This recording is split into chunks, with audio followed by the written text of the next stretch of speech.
ओम श्री गुरु सत्ताय नमः। सभी को प्रणाम। मेरे पति सर्राफे का व्यवसाय करते थे। व्यवसाय आमतौर पर ठीक ही चल रहा था। इसी बीच चौधरी चरण सिंह प्रधानमंत्री बने और सोने का भाव बढ़ने लगा। मेरे पति लालच में आ गए, सोना खरीद खरीद कर रखने लगे। सोचा जब भाव एकदम ऊंचा हो जाएगा तब एक साथ बेच दूंगा और एक ही दिन में लखपति से करोड़पति बन जाऊंगा। इस क्रम में उन्होंने अपनी सारी जमा पूंजी लगा डाली। दूसरों से कर्ज भी ले लिया, पर हुआ उल्टा। सोने का दाम बढ़ने के बाद एकदम गिर गया और गिरता चला गया। मेरे पति परेशान हो गए। घर वाले सांत्वना देने लगे कि धीरज रखो, भाव बढ़ेगा तो परेशानी दूर हो जाएगी। पर भाव काफी कम दाम पर आकर एकदम स्थिर सा हो गया। घर की सारी जमा पूंजी लग गई थी। दूसरे भी पैसे मांगने लगे थे। ऐसे में पति ने कौड़ियों के भाव सोना बेच डाला। जिस जिस के कर्ज थे उन्हें चुकता कर दिया। लेकिन इस क्रम में हमारी स्थिति कंगालू जैसी हो गई। ऊपर से कर्ज चुकाना अभी शेष था। अतएव पति परेशान रहने लगे। इस बात की जानकारी गायत्री परिवार के परिजन बिजलेश्वरी प्रसाद जी को हुई। वे हमारे पति के घनिष्ठ मित्र थे। वे हमारे घर आए और पति से बोले, शांति कुंज चलिए और पूज्य गुरुदेव से अपनी समस्या बतलाइए, फिर कोई न कोई समाधान अवश्य सुझाएंगे। पति राजी हो गए और शांति कुंज चले गए। वहां पर पूज्य गुरुदेव से मिले। पूज्य गुरुदेव के पूछने पर कि बेटा घर पर सब कुशल मंगल है तो, कोई परेशानी तो नहीं है तो बताओ। मेरे पति कुछ नहीं बोल पा रहे थे। बिजलेश्वर भाई साहब ने कहा, गुरुदेव ये बहुत परेशान हैं। इनके सराफे की दुकान थी जिसमें घाटा हो गया। अब ये कहीं के नहीं रहे। इतना सुनते ही पूज्य गुरुदेव ने मेरे पति से कहा, तू अपने सराफे का धंधा बंद कर और मिठाई की दुकान खोल, सब ठीक हो जाएगा। पूज्य गुरुदेव का आशीर्वाद पाकर पति घर आ गए। सबसे आशीर्वाद की चर्चा की। सबने यही कहा कि जब एक सिद्ध महापुरुष ऐसा कह रहे हैं तो वैसा ही करना चाहिए। दुकान की समस्या तो थी नहीं, बस उसे सर्राफे की जगह मिष्टान की बनानी थी। सारी व्यवस्था हो गई। जो सुनता वही हैरान होता कि सर्राफे का व्यापारी मिठाई की दुकान करेगा। पर यह हमारी विवशता थी, क्योंकि पूंजी थी ही नहीं। इसे लोगों को कौन बताता। पहले चाय की दुकान शुरू की गई। इसमें पूंजी की आवश्यकता नहीं पड़ती और हमारे लिए सरल भी था। मेरे पति स्वयं चाय बनाते और जगह जगह वितरित करते। धीरे धीरे चाय की दुकान बहुत प्रसिद्ध हो गई। दूर दूर से लोग वहां चाय पीने आने लगे। इसके बाद दूध का धंधा शुरू किया गया। उस समय बलरामपुर में दूध की बड़ी किल्लत थी।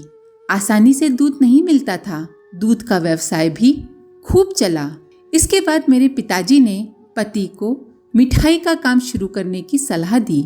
मेरे पति ने सामान, कारीगर और इस क्षेत्र में अनुभव न होने की बात कही। पिताजी बोले, इसकी चिंता मत करो, सब मुझ पर छोड़ दो, सारी व्यवस्था मैं बना दूंगा। वे अपने कहे अनुसार दूसरे ही दिन सामान और कारीगर के साथ बलरामपुर पहुंचे और मिठाई का काम शुरू हो गया। पूज्य गुरुदेव की कृपा से दुकान खूब चलने लगी और उस इलाके में प्रसिद्ध हो गई। मेरे पति ने उसका नाम श्री राम मिष्ठान भंडार रख दिया।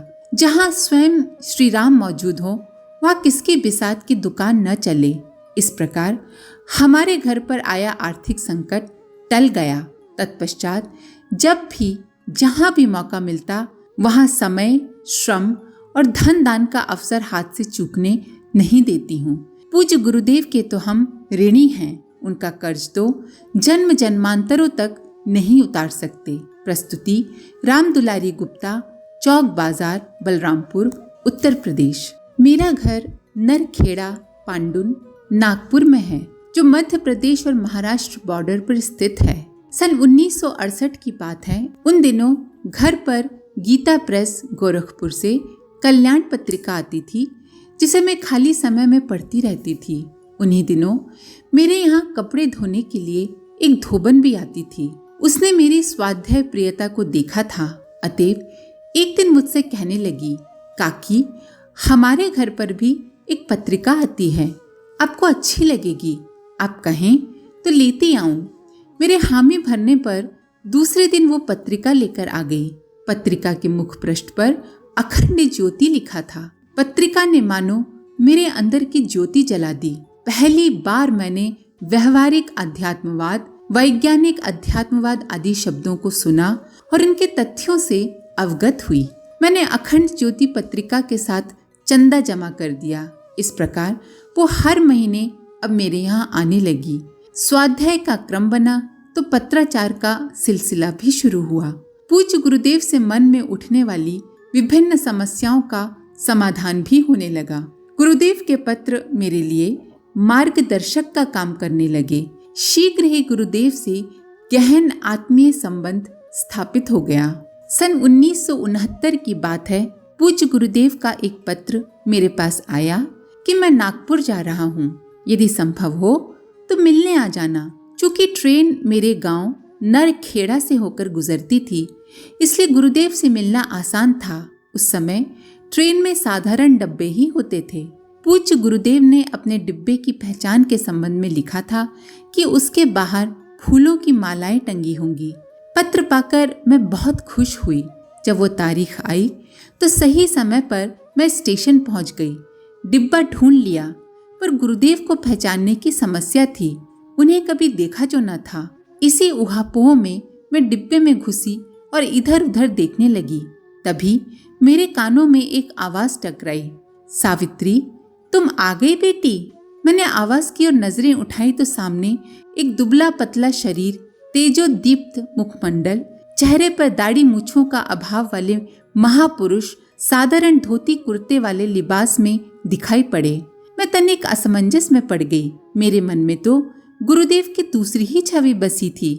मुझे दुविधा में देखकर फिर उन्होंने आवाज लगाई, बेटी, गुरुदेव मैं ही हूँ। तब मैं सचेत हुई और उनके पास गई। पंच प्रतिष्ठित मुद्रा में प्रणाम किया और एक और बैठ गई। कुछ औपचारिक बातें हुई और उसके बाद हम लोग नागपुर पहुंचे। नागपुर में पूज्य गुरुदेव मोटेश्वर पारधी जी के यहाँ ठहरे, जो अखंड ज्योति के मराठी संस्करण के संपादक थे। हम लोगों के भी रुकने की वहीं व्यवस्था हुई। हम 3 लोग थे, मैं, पंडित लीलापत शर्मा जी और रमेश चंद्र शुक्ला जी। वहां पूज्य गुरुदेव से देवतुल्य वात्सल्य पाकर मैं भाव विभोर हो गई। सन 1971 में मथुरा से विदाई के बाद मैं पूज्य गुरुदेव से मिलने शांति कुंज आई। गुरुदेव ने कहा, तुम शांति कुंज आ जाओ बेटी। मैंने कहा, बेटी की शादी कर लूं फिर आ जाऊंगी।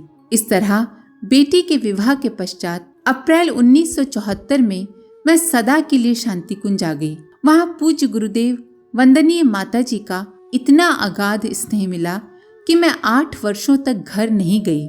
8 वर्ष उपरांत एक दिन मैं घर जा रही थी। गाजियाबाद में ट्रेन रुकी। मैं पानी लेने के लिए उतरी। अभी पानी भर भी नहीं पाई थी कि ट्रेन चल पड़ी। मैं घबरा गई।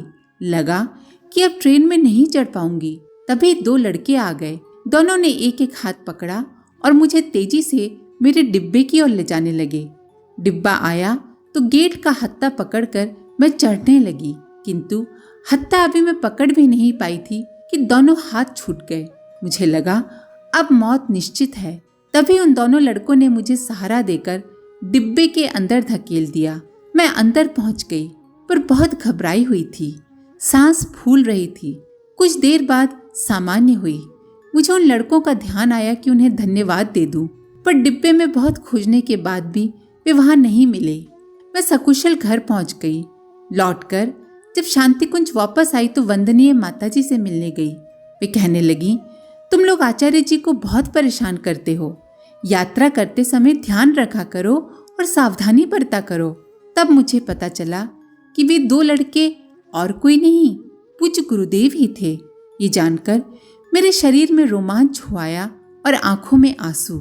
शांति कुंज में मैं पत्राचार विभाग में कार्य करती थी।